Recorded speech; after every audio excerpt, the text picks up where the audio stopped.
Hello, it's a pleasure to be with you tonight. Good evening, wherever you are. This is News Tonight on GHOne TV. I'm Nana Abba Anamwa. And my name is Kweku Timi. Well, let's take a quick look at some of the stories we're bringing to you tonight. Ghana's first female justice to bow out in less than a month. Tonight we put the spotlight on her time in office and review her legacy. But the big question is, who is likely to succeed her? Also coming up tonight, MPP Northern Regional Chairman renders an unqualified apology to Upper East Regional Minister before his 48-hour ultimatum could expire. Coming up in business, fears of imminent fish shortage in Ghana due to the invasion of Ghana's waters by foreigners using bad fishing practices. All right, so Dennis Mepuri should be joining us in a short while with rather a sad news. Former Galka administrative manager Christopher Opoku is dead.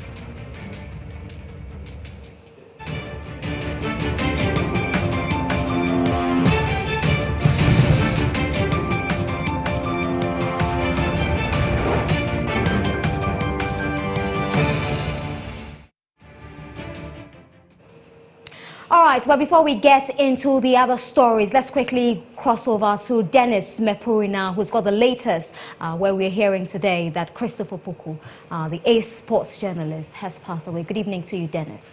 Good evening, Naba. It's very sad indeed. The football fraternity here in the country is also mourning Christopher Opoku, who just passed away hours ago in the UK, London to be precise. He underwent surgery last Saturday, we understand, and passed away after, that particular operation he was supposed to be recovering from. He had battled with cancer for many years, even underwent 2 surgeries when he was in Ghana. Remember, one of them was at the Konfanochi Teaching Hospital. So that's the sad news that that we have here in Ghana now. Christopher Opoku, the former Ghana League Clubs Association administrative manager who you see on your screen now, has passed on. He was also a celebrated sports journalist who worked with a number of television stations and also served, as a radio broadcaster with Love FM and also Power FM, which is today Star FM 103.5, a subsidiary of the EIB network.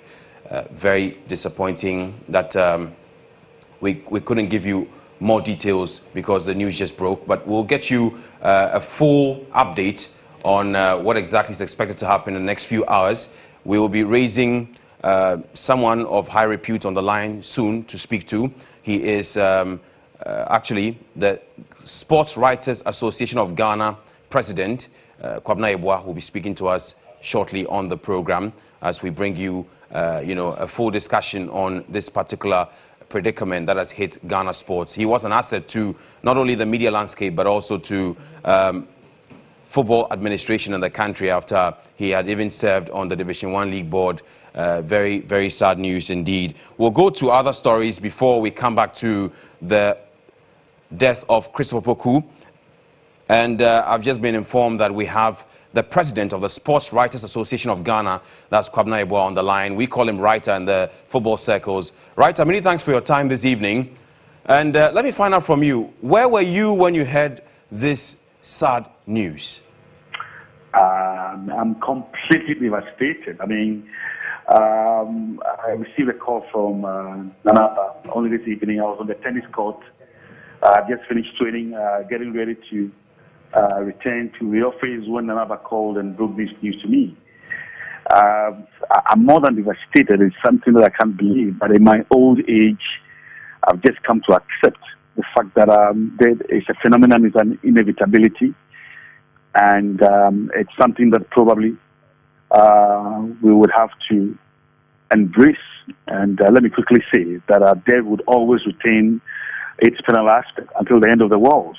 And in death's mirror, man only recognizes how perverse and sinful he is. But in the whole dimension of punishment, you see the Father's solicitous care for man.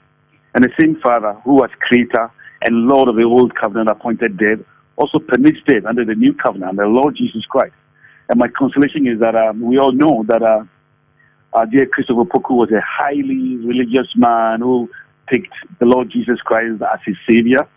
And for those of you who were quite close, I remember he was also a gospel musician on the side, producing his album called Oje Mami. You know, so if you're a believer of the Savior, then you know that he will definitely find favor with the Savior. That is our consolation against the background that is not something that we can avoid, and that the sting of death is that it is a punishment. But that, as being sinners is transformed by the Son's coming, that is Jesus Christ, so death's penal aspect is also transformed. And so the moment our Lord Jesus Christ surrenders himself for us, not only humanity as a whole, but each individual with his whole destiny and death is personally contained in Jesus' sacrifice. Now, Writer, thanks so much for touching on his religious background, but let me find out from you, what are the fond memories that you carry along with you after he's passed away now? I'm sure a lot of thoughts are running through your mind now. What do you remember, you know, about Christopher Poku as a sports journalist and as a football administrator, as he served as a former Galka administrative manager? First of all, I think that he was the quintessential sports journalist. There is a journalist who would always say it as it is, never mindful of whose ox was being God. A man who was free from introversion and never colored facts and was absolutely exploitive. He was quite tolerable and fair-minded and quite equitable, even at the risk of his own job. Don't forget that when he became the administrative secretary of Galka, I mean, ordinarily, most people would just came in and appear to the pressure and just play to the gallery. He was so critical of the system that at the point, his own sense of objectivity just ensured that he even quit the job. And two fond memories of Christopher. I worked with him closely on a number of occasions, but I remember vividly when the two of us went to Edinburgh in Scotland. That was in 2006, just before the Black Stars left for Germany. You remember they played against South Korea in Edinburgh. That was the last game before the World Cup. And I ran comments. That's right. I ran comments with him on that occasion for Joy. And I remember very well, the funny thing is that we ran commentary via the mobile phone. And the following day, you know, the Scottish newspapers carried a story of the two of us, you know, using a mobile phone to run commentary back to Ghana. It was strange to them because that is the way they run their commentary, and so it was new to them. And the two of us they considered it unprofessional. Absolutely, I mean, very strange. And I also remember very well in Kumasi, Kodako played a game, I think against the Diana, and he was running commentary. He was mindful of the fact that Kumasi was the home base of Asante Kodako, but as I indicated, this Christopher Poku would always be as candid and objective as possible. He kept the wrath of the followers of Asante Kodako and had to go to the rescue because quite a number of the Kumasi-based fans recognized me. Of course, they knew him, but they were enraged. But as I indicated, he was not scared of the consequences of being objective. So this is a man who would definitely inspire a lot of journalists in the country, young and old, because the job comes with a lot of pressure. And sometimes the pressures are like that you would want to just stay away from trouble. He never stayed away from trouble. He never bowed to pressure. He never caved in. And I'm sure these are some of the positives that we can all take from Christopher Poku's broadcasting career. But Writer, quickly before you take leave of us, any plans from the Sports Writers Association of Ghana in mourning Christopher Poku? Well, he's one of us. He's one of our own. One who stayed with us all this period. So he's a brother who has passed on. So as the umbrella body of all sports journalists in the country, first of all, we would have to take a trip to the family. First of all, let me use this platform to express our sincerest condolences to particularly the wife and the children, and then the family, and whatever way to give him a befitting funeral, we'll definitely do that. We will pay a visit to the wife, and we'll take it from there. But let me say that we have lost a colossus, the quintessential sports journalist, and no matter how long you've stayed in the profession, if it comes to objectivity, this is one personality you want to take a cue from. And let me say that we take consolation in the fact that it rests in the bosom of our Lord Jesus Christ. And during the rapture, when that trumpet sounds, we do know that he will find favor with a good Lord. Thank you very much for your time, Kwabena Eboa. We call him Writer. He's a president of the Sports Writers Association of Ghana, talking about Christopher Poku, who has passed on.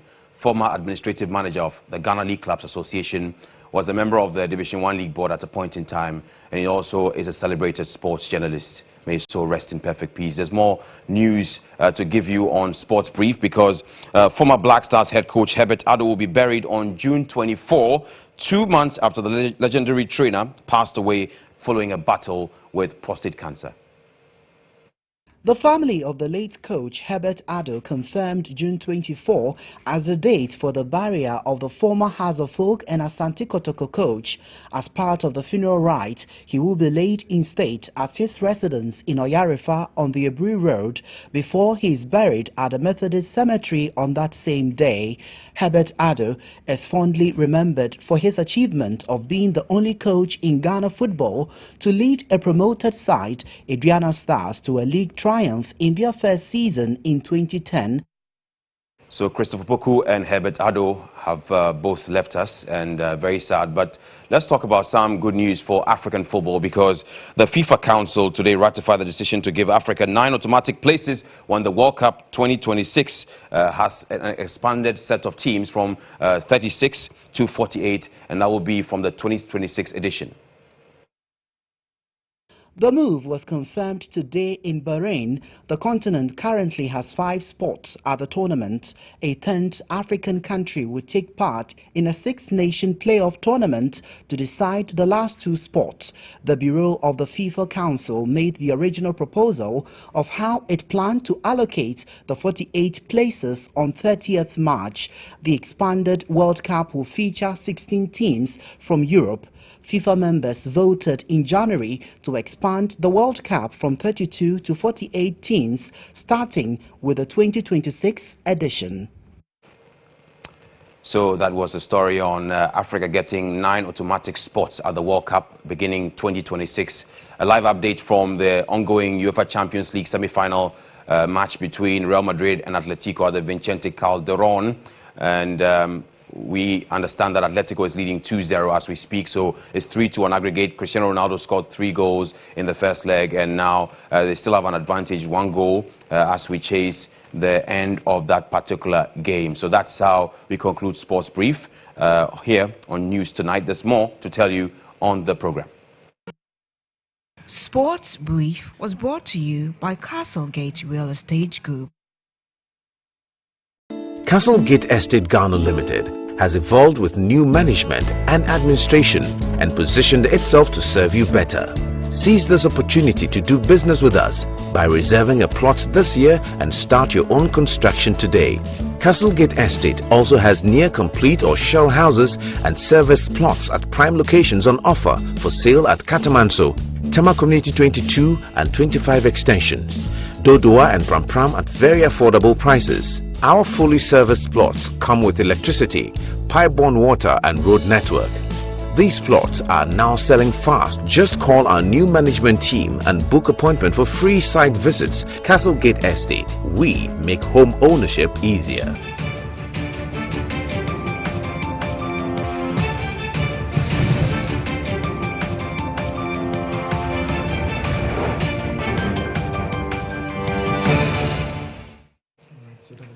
With Dennis Mepuri. Yes, we'll continue with the rest of the news in a bit. Of course, we've got insights coming up. We've got business and international news, as well as E-Zone. But before then, of course, the entire nation, especially sports journalists, are very sad. It's a very sad moment for most of us, and we're all mourning and, you know, also sharing our sympathies and condolences with the family of Christopher Opoku. Here's a video of Christopher Opoku.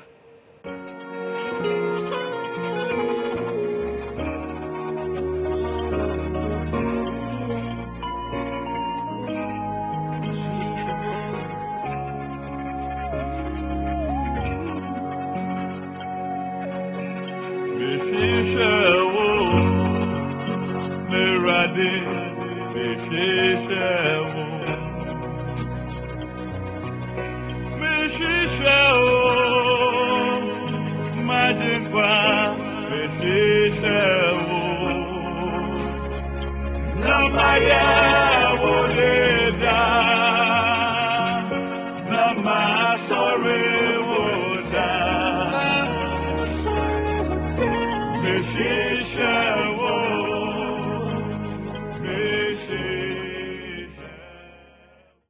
Well, that was a video, a song by Christopher Poku titled "Misha Show." It's one of the songs he put together when he was still here with us. May his soul rest in perfect peace. We've got insights coming up now. And after more than 10 years as head of the judiciary in Ghana, Her Ladyship Justice Theodora Wood will, in June this year, retire from her position. Tonight on Insight, we trace her contribution to the country's judicial service. We'll also make projections as to who is likely to succeed her.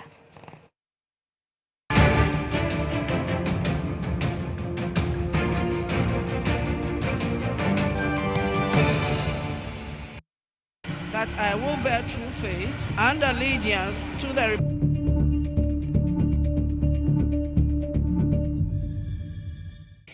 After 47 years of public service, the Chief Justice Georgina Theodora Wood will retire from office next month. Although speculations abound that Justice Theodora Wood will stay on until the end of the year, the legal luminary says she has no such intention. It gives me an opportunity to say an official farewell to the Justice for All program. That is the remand program. Given that in about 4 weeks I will be retiring. Madam Georgina Wood, 69 years, was born on June 8, 1947 and turns 70 in June this year. Chief Justice Wood was appointed by former President John Agyekum Kufuor and approved by Parliament in June 2007. Prior to her role as head of the judiciary, Justice Wood became popular in 2006 when she chaired the Georgina Wood Committee, a committee that was set up to investigate the disappearance of some 77 parcels of cocaine from a ship known as the MV Benjamin. That high-profile case drew huge public attention, which made the Georgina Wood Committee a household name. After more than a decade as Chief Justice of Ghana, Georgina Theodora Wood will, by the end of this month, proceed on retirement. While members of the bench are divided on her legacy, Dean of Students at the Gimpa Law School, Ernest Kofi Abochi, believes Justice Wood served her country well. She's graced so many occasions that are too numerous to count. She has been with the people. She has sworn in government from different political parties in Ghana. Actually, she's, I think, if my memory is correct, but I think she's probably the only Chief Justice who has sworn in, governments from different parties in Ghana. Again, you mentioned that she's the only female Chief Justice. Even though the perception of corruption in the country's court is still very rife, even as the Chief Justice leaves office, Ernest Kofi Abochi maintains the CJ's role in taking action against judges cited in the announced judicial corruption scandal was a very bold step that even posterity will be happy about. It demonstrated a certain degree of confidence that she has not only herself and her beliefs, but also her desire to actually get things changed. Because when you do that, expose from within, if you're not careful, you may actually attract, a level of hatred, especially from people you work with, and that could actually undermine the extent to which you're able to succeed in putting in place reforms. So I think that is boldness that is worth applauding. Having said that, clearly, if you are dealing with the legal system, you have to be careful because you are dealing with a rule of law-based institution. Now, if you are tackling corruption, if you are fighting the canker of corruption, and you are using the rule of law-based approach, you invariably going to come across some of the difficulties that are naturally part and incidental to the judicial process. So far, 2 names have come up as personalities likely to take over from Justice Wood. They are Justice Jones Victor Doche and Justice Kwesi Enin Yeboah.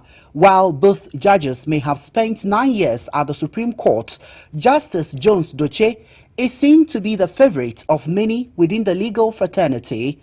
It, however, suffices to say that both Justices Jones Doche and Enin Yabua are believed to have inclinations towards the MPP.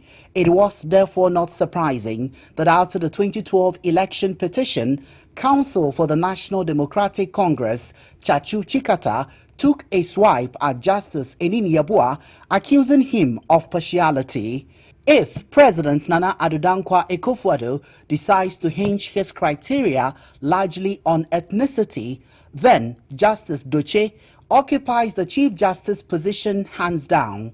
Experts argue that since the president is an Akan and the vice president is from the northern part of the country, with the speaker being a Ga Adangbe, then balancing the ethnicity scale means opting for someone from the voter region.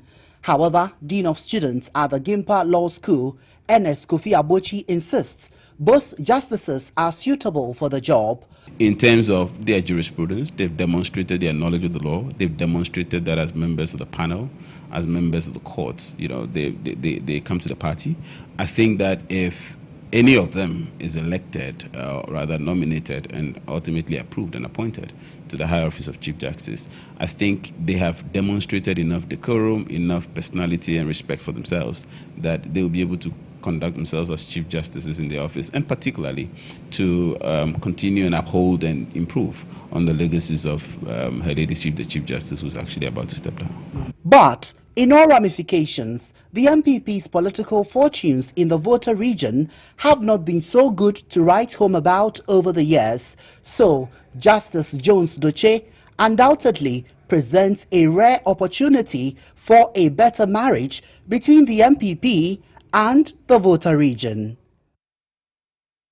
All right, so who are we talking about in the name of the Chief Justice? We'll give you a little feel up of indeed what she's been doing over the years. That's her legacy. Now, Justice Wood is Ghana's first female Chief Justice ever. So that fact is really there and it's right on your screens. She has sworn in 4 different governments, and that's one update that you should know. So her duty has spanned well over 10 years. Justice Wood worked with the Ghana Police Service. So by way of history, she actually worked with the Ghana Police Service as Deputy Superintendent and Public Prosecutor for 3 years before joining the Judicial Service as a District Magistrate, and that was in 1974. Let's get you more on what she's been doing. Now, she rose through the Circuit Court and the High Courts to become the Judge of the Court of Appeals in 1991. So this is what she's been doing up until 1991. You would want to get more updates on her. She was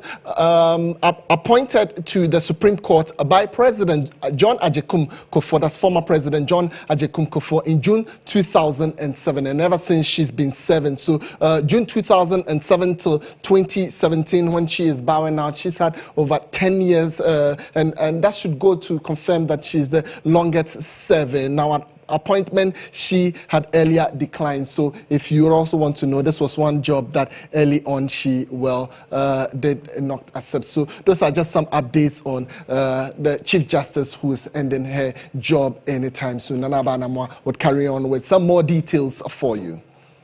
Right, many thanks. Kweku Timing there, taking us through the legacy of the Chief Justice, Her Ladyship, Georgina Theodora Wood. Let's go to the phone now and talk to Justice Emil Short, the former Shraj boss, to tell us more about the first female Chief Justice. Thank you so much for joining us, Justice Short. Now, the Chief Justice is set to retire. As a former Justice of the Court, can you tell us exactly what you think the legacy of this woman is?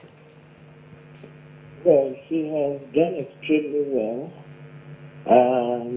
I could recall that she was instrumental in the Justice for All initiative, which was intended to help reduce the number of remand prisoners, in prison by, sending judges to the prison to hold trials and to expedite the trials of remand prisoners who have been there for a long period.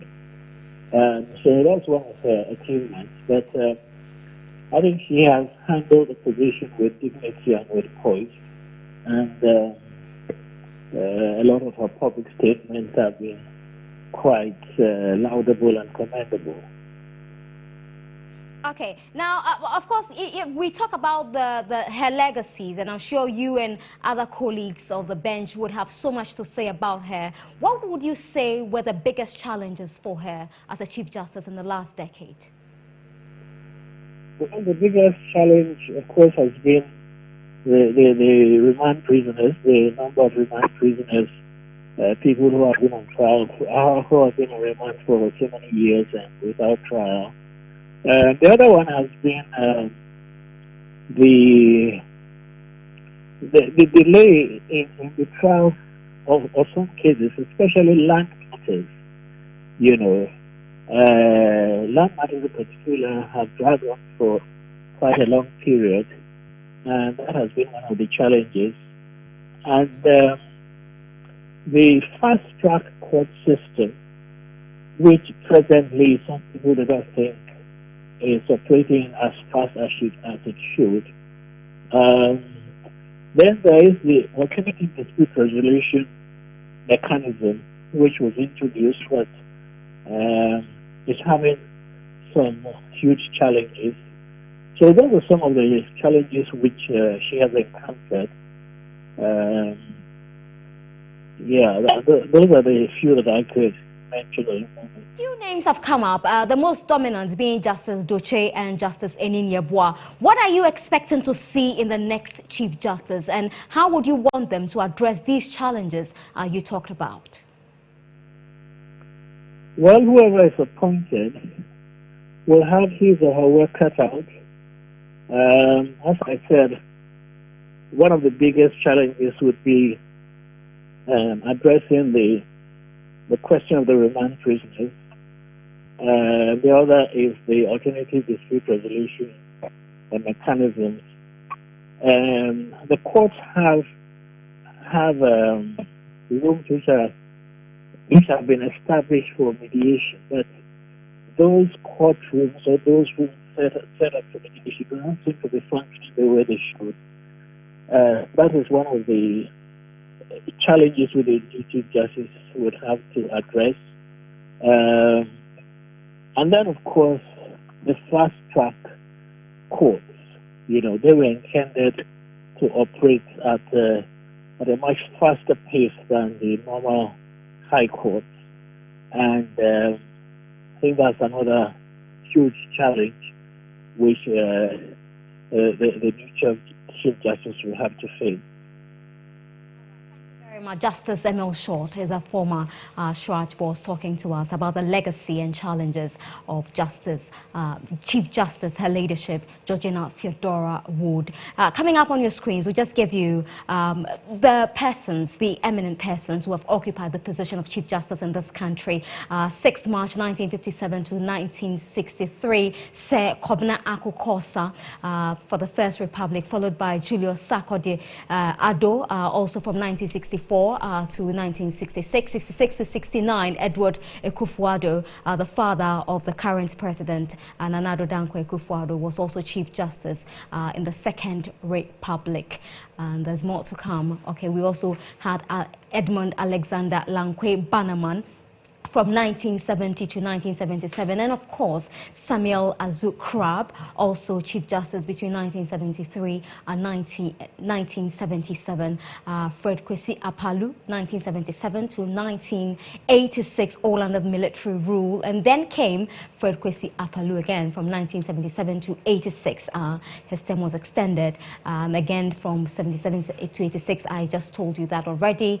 So we're just looking at the Chief Justices who have served in this country, and so all eyes on who becomes the next Chief Justice. But of course we'll be bringing you a lot more stories as the Chief Justice, the first female Chief Justice of this country, is set to retire. That's it for Insight.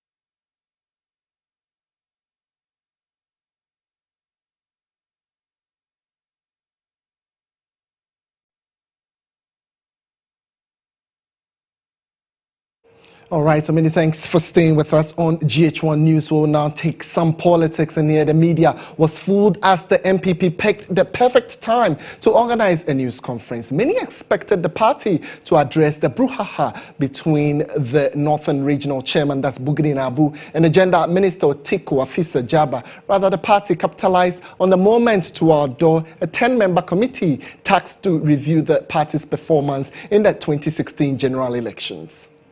The MPP's announcement comes several weeks after the Kwesi Boche-led committee was commissioned by the opposition NDC to perform similar tasks. Addressing the press at a short ceremony to swear in the 10-member committee, General Secretary John Buedu charged them to work as a team in order to come out with a detailed, clear and objective report that would help consolidate the party's chances ahead of the 2020 election. When the party believed that the 1992 presidential elections were rigged, the party did a review of the election and came up with the popular document called the Stolen Verdict in 1992. Likewise, in 1996 presidential and parliamentary elections, we reviewed the elections, and lesson learned, mistakes made were also corrected. And if you remember, the catchword for the document that we produced was what we call the bot verdicts. In 2008, after the election, we again, as I've told you, formed what we call the Dr. Heyman's Committee to go through the reasons why the New Patriotic Party government that was performing so well for the 8 years lost the elections. You all know about the bizarre circumstance under which the 2012 elections were declared by the EC, and even the Supreme Court pronounced.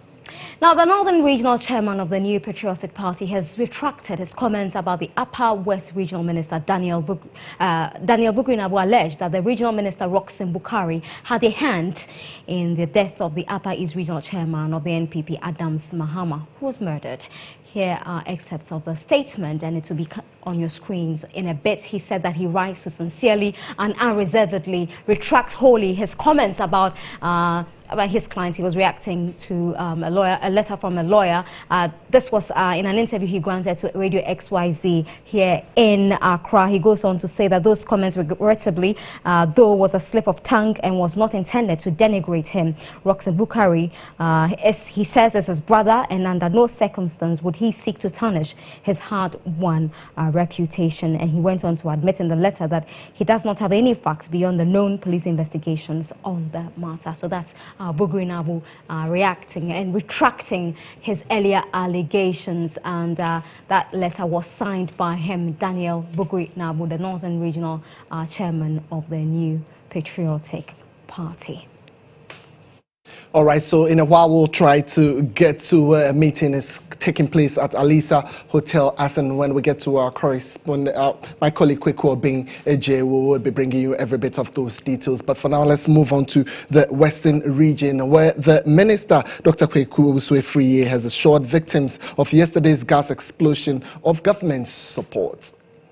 The minister, who called off his supervision of the confirmation of some municipal and district chief executives in the Seshi area as a result of the gas explosion, assured the victims at the Fiang Kwanta, Takrade and Gakpoha hospitals of President Akufo-Addo's support. Dr. Kweku Owusu-Afriyie also hinted that government will soon constitute a committee to investigate the circumstances leading to the unfortunate gas explosion in Takrade. The Fiang Kwanta Regional Hospital, which recorded the highest number of cases, had discharged almost 50 patients, leaving only 38 on admission. Acting Medical Director at the Fiang Kwanta Regional Hospital, Dr. Richard Anthony, took time to brief the minister and his entourage. Some of them are on admission, about 16 of them. And this morning, a few have been taken in who didn't come yesterday. We saw about 84 yesterday, but most of them were discharged home. So I'll take you to the wards. Some are the emergency, others are the orthopedic wards, and then we'll climb to surgical ward 4 to see where we have some fire officers and 2 policemen on admission. Some of the victims also shared their experiences. We were running for our dear life when a second tanker also exploded. The flame caught up with us and burnt my whole buttocks. At the Gakpoha Hospital, 28 were admitted yesterday. Out of the number, 8 have been discharged, while 11 of the patients are in critical condition. A 7-member Supreme Court panel presided over by Justice William Atugu. Actually, that's not the story I want to bring to you. We've been telling you about exactly what the New Patriotic Party has been doing today. They set up a committee to look into their performance at the 2016 elections and exactly what they will be doing as we go into the 2020 elections in about 4 years. Of course, there's been a lot of stories going around about the New Patriotic Party for the wrong reasons between Otiko Jaba, the gender minister, and Bugri Nabu, who we just saw has retracted a statement he made against the Upper West regional minister. The NPP, by the way, is sitting at the Alisa Hotel tonight, looking into those issues. Our colleague Kweku Obeng of Star 103.5 FM is there and joins us now live. Thank you for joining us, Kweku Obeng. What can you tell us? What has been happening?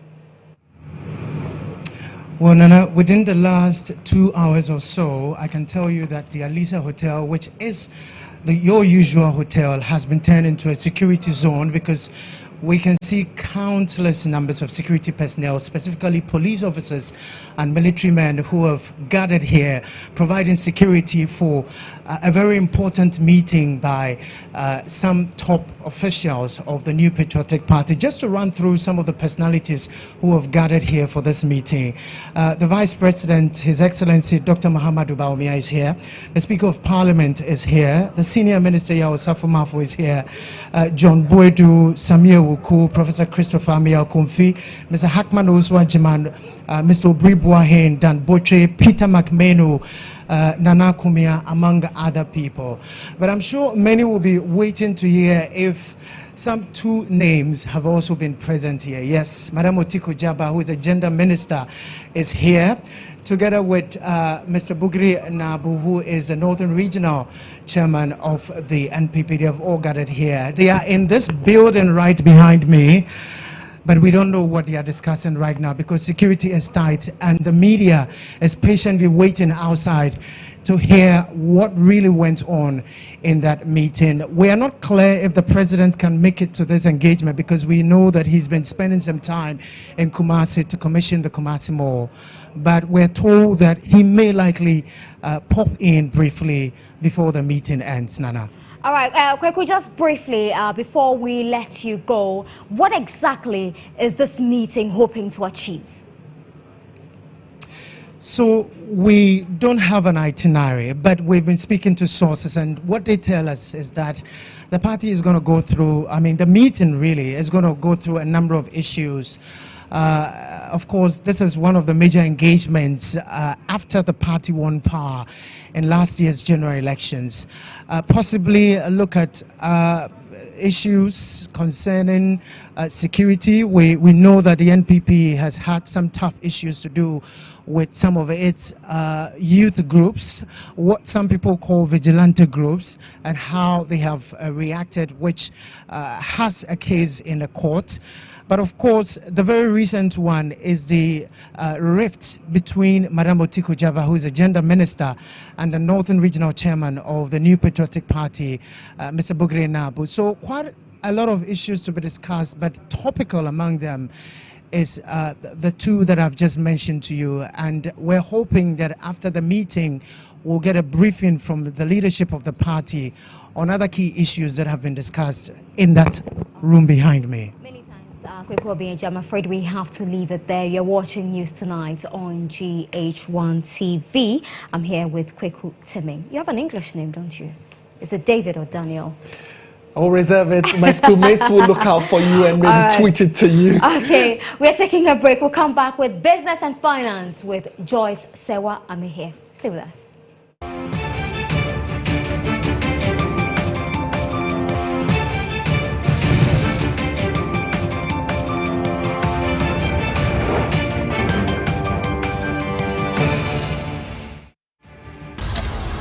every 60 minutes, scoliosis attacks a child in Ghana. These children will be stigmatized for life. They will die slowly and painfully as the twisting spine crushes their internal organs, all before the age of 25. What will you do to help? The Foundation of Orthopedics and Complex Spine, FOCUS, announces its first ever fundraising event in Ghana. The event will take place at the Movenpick Ambassador Hotel on Saturday, 13th May at 6 p.m. Proceeds from the event will go into the FOCUS Endowment Fund to support needy children who require surgery. Interested persons can contribute towards the fundraising at 600 Ghana cedi for one or 1,000 Ghana cedi for two, or call 020-0000-856 through Unibank account number 0211-311-006781, the World Trade Center branch. I hope these surgeries will be done so that I can be on my own and I will not depend on someone to be taken out of me. Welcome to semi-final. The stage is set. It's the maiden edition of the Royal Banking and Finance Challenge 2017, an inter-university competition among 16 universities poised to champion financial literacy in Ghana. Catch the nerve-wracking moment, the display of intelligence, confidence, courage, and a whole lot to learn. The Royal Banking and Finance Challenge 2017 is supported by the Ghana Stock Exchange, SNIT, Chartered Institute of Bankers Ghana, Glycolife, Databank, Everpure, The Finder, GHOne TV, and proudly brought to you by the Royal Bank. The Royal Bank. Real banking, real difference. This is an EduFair Ghana Foundation initiative.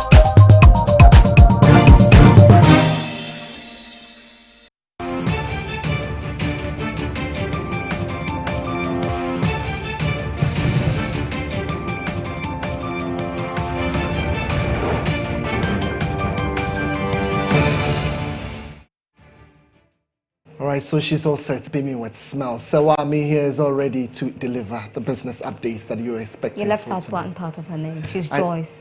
Joyce Sewami here. Hello, Sewa. Good evening. What's coming up in business? Hello, Nana. So we're expecting a rise in agriculture to cause more employment. And then there's been some prediction about fish shortage if we don't take care with our water bodies. So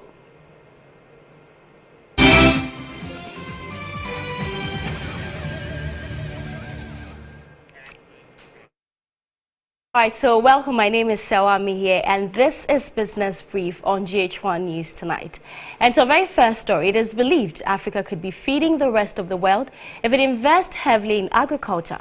With a youthful population of about 200 million, the continent is deemed to have the luxury of human resource for the sector. But many of the potential workforce shun the agri sector, mainly because it is unattractive. And that is why a two-day Africa Regional Workshop is underway in Accra to identify the difficulties in agriculture employment in the areas of financing, technical knowledge and research models to offer policy advice. Jamestown is a fishing community in Accra. The vocation provides direct and indirect jobs for many of the residents in this community. Sadly, fishing as a profession. The two-day workshop organized by the Food and Agriculture Organization is in line with the Africa Union's theme for 2017, dubbed Harnessing the Demographic Dividend Through Investment in the Youth. At the end of the workshop, the Food and Agriculture Organization and a team of experts and regional representatives for Africa will come up with a three-pronged integrated approach to support the upscaling of successful methods through program formulation and facilitation of multi-stakeholder partnerships in agriculture.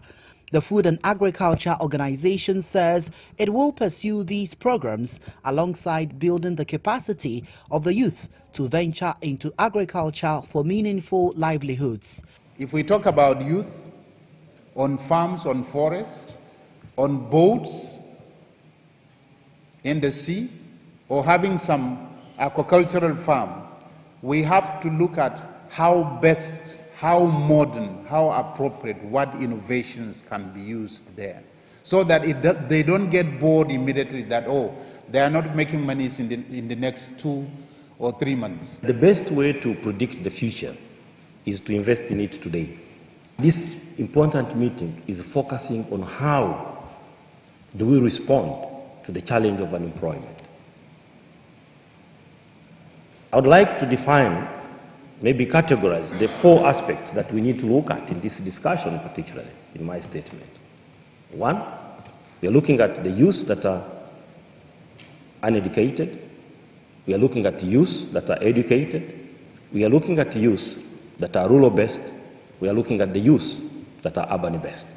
The National Youth in Agriculture Coordinator at the Ministry of Agriculture, Kluche Kudomo, who spoke on behalf of the sector minister, outlined government interventions aimed at planting for food and jobs. Government has provided a number of initiatives that youth agribusinesses can take advantage of. Some of these initiatives include input subsidies, tax holiday for cattle ranching, tree crop farming, poultry production, fish farming, agro-processing, and cash cropping. And so another interesting story. Have you ever wondered what will happen if Ghana's waters are depleted of its fish stock? Well, your guess is as good as mine, and the horror of fish shortage may just be as closer than we think. There are growing concerns that in the not-too-distant future, the country will be hit actually with a severe shortage of fish due to the invasion of Ghana's waters by foreign nationals and the use of bad fishing practices. Sarah Eunice visited Jamestown and has filed this report. Provides direct and indirect jobs for many of the residents in this community. Sadly, fishing as a profession appears to be taking a nosedive here for many reasons. Principal among those reasons are the invasion of Ghana's waters by foreigners. These foreigners use sophisticated equipment or machines in areas of the sea meant for smaller vessels, thereby depleting the waters of its fish stock. For instance, some of the fishing vessels resort to light fishing, a bad fishing practice when used attracts both the big fishes and the fingerlings, which are later destroyed. There are a lot of fishes in the sea, but the nefarious activities of the Chinese and other fishing trawlers are contributing to our low harvest. By their practice, most of the fingerlings in the sea are destroyed. Peter Geoffrey Kofi, Secretary of Fanti Fishermen Association, said their members do not have the zeal to go fishing any longer because fishing vessels destroy their nets. At first, we used to lay our nets the night before, but now the fishing vessels destroy our nets, so it becomes increasingly difficult to register bumper harvest. Some fishmongers at Jamestown told us the poor fish harvest is forcing traders to resort to imports, which tend not to be profitable. We normally used to smoke fresh fish from the sea, but due to the poor harvest recorded lately, we have resorted to buying fish from the coastals to smoke them.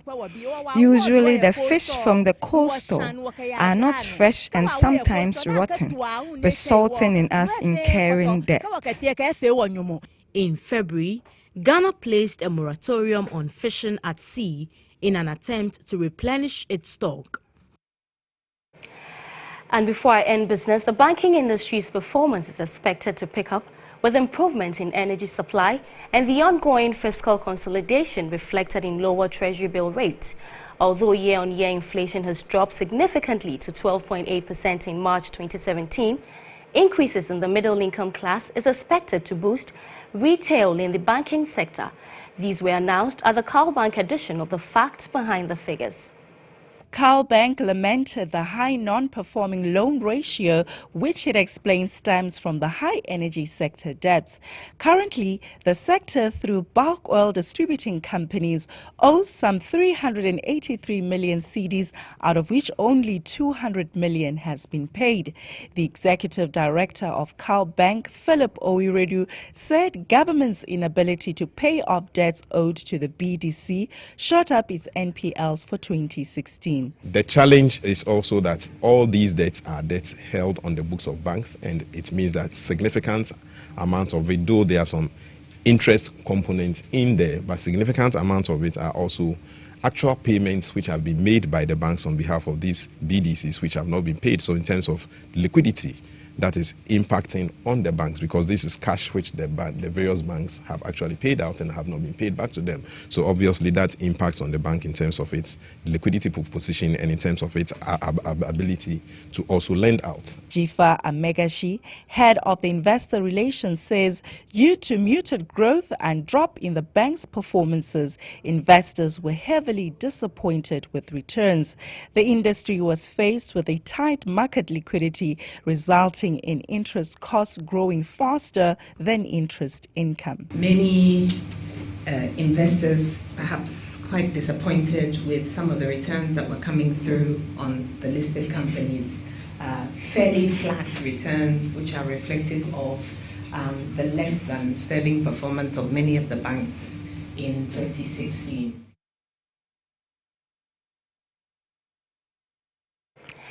That's it for Business Brief right here on GHOne News Tonight. My name is Sawami here. Larata Lasoso comes up shortly with some international news. Very good evening to you, Sawa, and good evening to our viewers. Time now to have a look at what's making headlines across the world.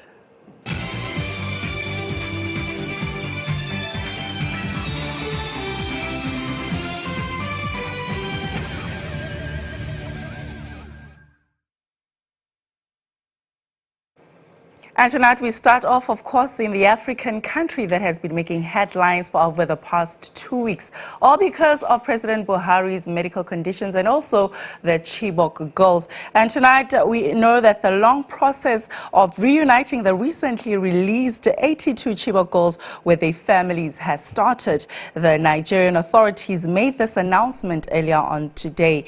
Although the 82 were freed on Saturday in exchange for 5 Boko Haram prisoners, following negotiations brokered by the ICRC. Identity, though, still needs to be confirmed. Representatives of parents from Chibok are now traveling to the area with pictures of those who have been released. And all the way to the United States, where there's a lot of turmoil that's been happening, the contradiction there with still Donald Trump's relationship with Russia, as the world still tries to get its head around the shocking firing of Mr. Comey. Protests have already begun outside the White House, protesting against President Trump's decision. Meanwhile, President of Russia, Putin, has also commented on Mr. Comey's dismissal, saying, "We have nothing to do with that." Mr. Trump was known to have been meeting Russian Foreign Minister Sergei Lavrov at the White House today.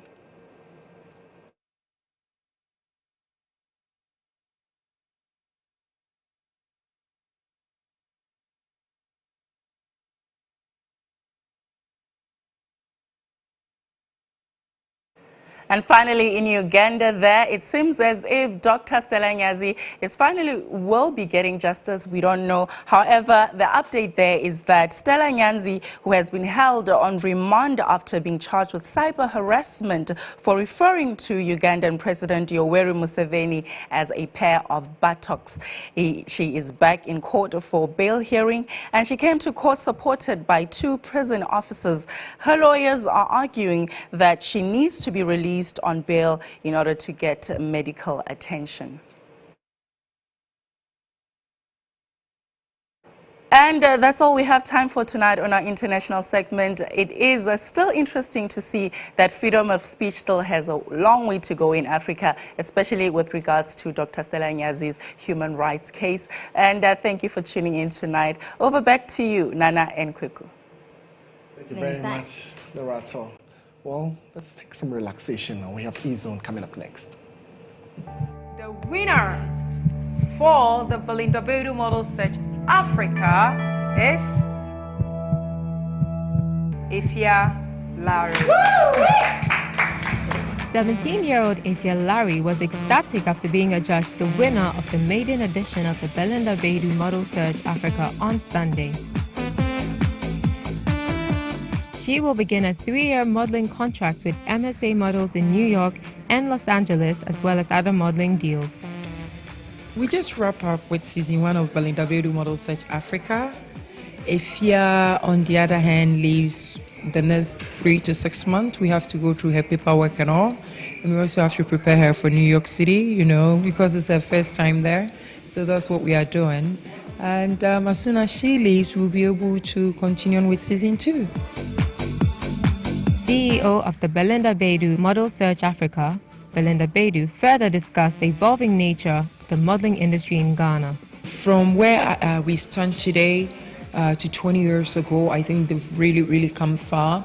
The models here are working more and making more money, and also people are taking it more serious as a business, because before they didn't take it as a business, you know. And for me, that's what I do for a living. I've been doing this for many years. So it feels good to see that people appreciate it more now as a career and a business.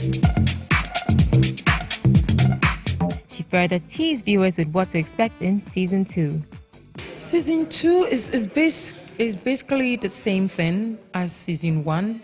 You know, we travel within Ghana. We pick 12 girls and then we house them for 2 weeks, and you know, they go through challenges, and with that the winner have a 2 or 3 years contract, either to go to London or New York or Paris or Milan. Season 1, the winner gets to go to New York, where she's going to base, but then travel around for work.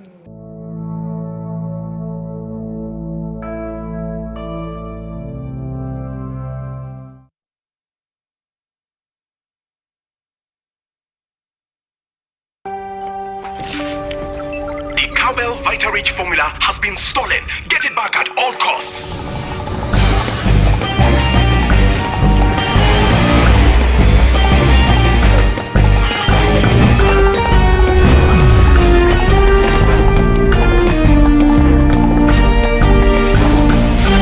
Great tasting Cowbell with Vita-Rich has the 28 vitamins and minerals you need to be at the top of your game. Delicious, nutritious Cowbell with Vita-Rich, our milk.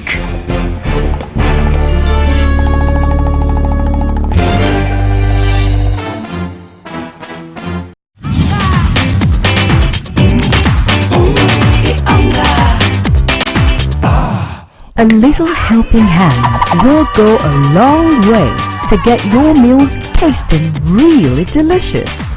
So season your cooking with hunger for that delicious taste and irresistible aroma that will get your loved ones looking forward to mealtimes.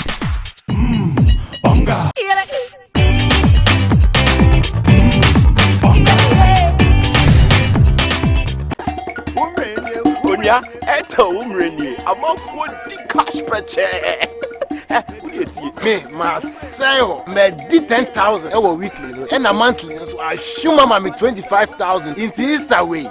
Me 35,000 within the sample. Now where's way? Hey, Eton Big Man, I get too much. Need to chop cool 10,000 cedis from the Ethel Women promotion. Ethel Mimreni Ampa. Hey, and I also ready. People are winning every day. Keep recharging your airtime to increase your chances of winning the grand prize of 150,000 cedis. Wumreni. Airtel, the smartphone network.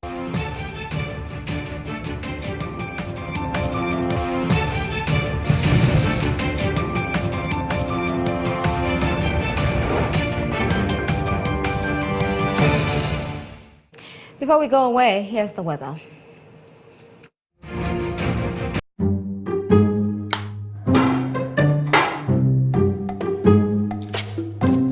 Enough! Abba! plenty medical bills. I have tried different methods and it hasn't prevented thing. My son has been in the hospital twice this year because of malaria. I haven't had a good night's sleep in years. But now no more. Since I painted with Fly insecticide paint.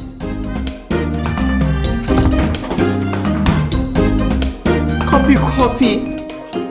Fly insecticide paint kills mosquitoes dead for up to 2 years. It is a quality paint, a healthier option, and it's totally safe for humans and pets. Take my word for it. Paint malaria out. Use Fly insecticide paint now. Fly for a pest.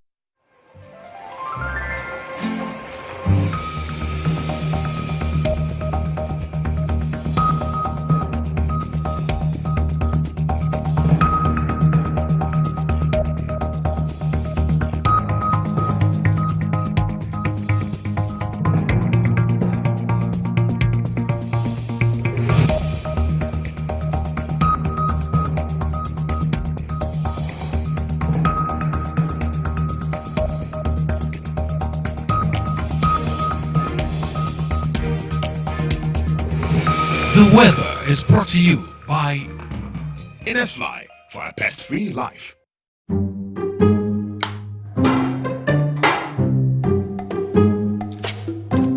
Enough. Abba. Plenty medical bills. I have tried different methods and it hasn't prevented thing. My son has been in the hospital twice this year because of malaria. I haven't had a good night's sleep in years. But now no more. Since I painted with Fly insecticide paint.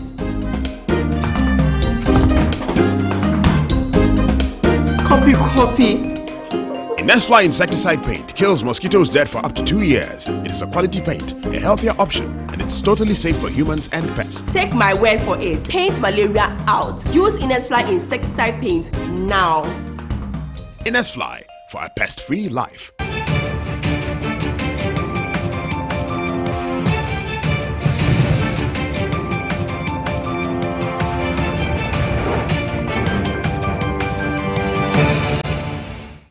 Thank you very much for staying with us throughout the bulletin. That will do for tonight. My name is Kweku Tamini. I'm Nana Banamwa. I've got State of Affairs coming your way in a few minutes.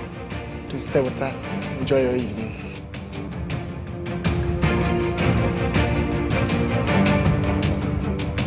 Every battle has a winner. Every throne has a leader. Citizens, which artist will earn your vote? Live on the 27th May from the Accra International Conference Center at exactly 8 p.m. Empire presents Ghana Miss Niger 2017. From Ghana, Shatta Wale and Manifest. From Nigeria, Davido and Falls the Bad Guy. With a surprise performance from Tiwa Savage. Get upper deck tickets for 150 cedis, VIP tickets for 200 cedis, and VVIP tickets 300 cedis from Unibank branches at Accra Mall, World Trade Center, and Kokomimli, or from Star FM and Live FM. For platinum ticket delivery, which comes with unlimited drinks on the night, call 057-761-9555. Sponsors Unibank Smile and MasterCard, Aloma Gold Natural Herbs and Fruits, Kaba Cosmetics, the luxurious Tank Police Hotel, Nasco Mobile, Emerge Ghana, official media partners EIB Network and YFM. This event is powered by Empire and probably brought to you by Unibank. Caring for you. I'm an expensive guy, you want cheap side? When I need motivation, my one solution is my queen. Hi there, my name is AJ Sapon. I'm the host of Tales from the Powder Room. On this show, we talk about love and betrayal, hooking up and falling out. Dear Tales, my husband has impregnated our house help and now wants to leave me for her. Dear Tales, my girlfriend is always demanding for money she knows I don't have. I feel like an ATM. The show usually sees two worlds colliding, male and female, who's wrong and who's right, and above all, conventional and not so conventional advice. Mother and son are really close. I mean, if probably he's gone to his mother to say, Mommy, I want another woman, but this is how we should go about it. Well, that's their problem, and God will punish them for that. If your husband has left you more than 5 years, and he's only telling you, I'll come, divorce him. In the end, we help in finding a solution to your relationship issues. Marry something around Bosokan, Sukura. Don't make it look as if we are empowering men to just be irresponsible, so that that we are living in very dangerous times where so much is going wrong. So much is going wrong. Anytime your love tank runs empty, turn to Tales, because we've got your back. It's our business. New face, but same great show. Only Tales from the Powder Room every Wednesday night at 9 p.m. on GHOne TV. Tales from the Powder Room is brought to you by Malta Guinness, Vodafone, and Lily Rice.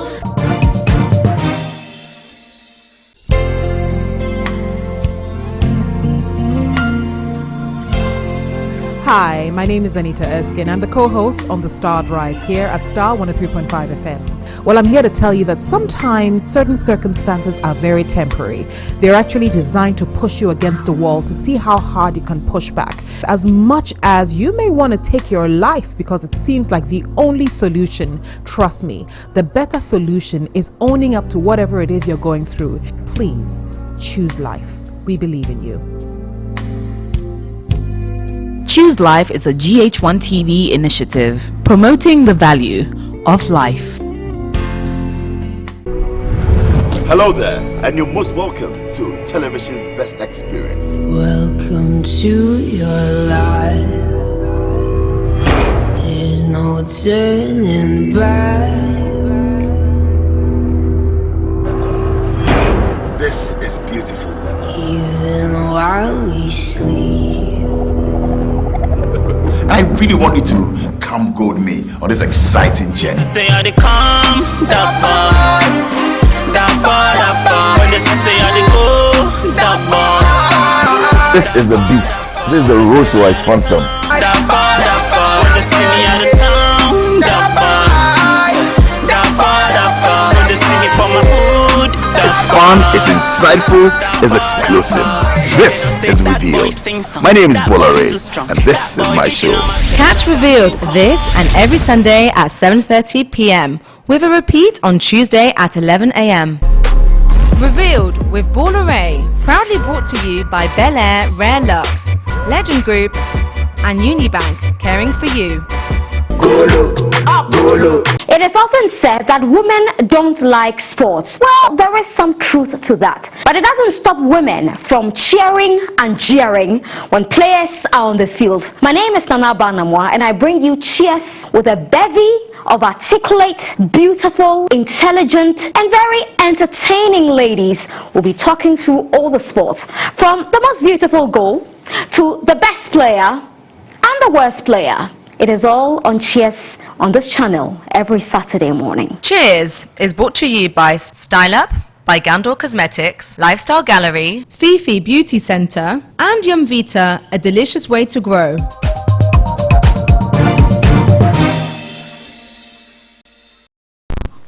Hi.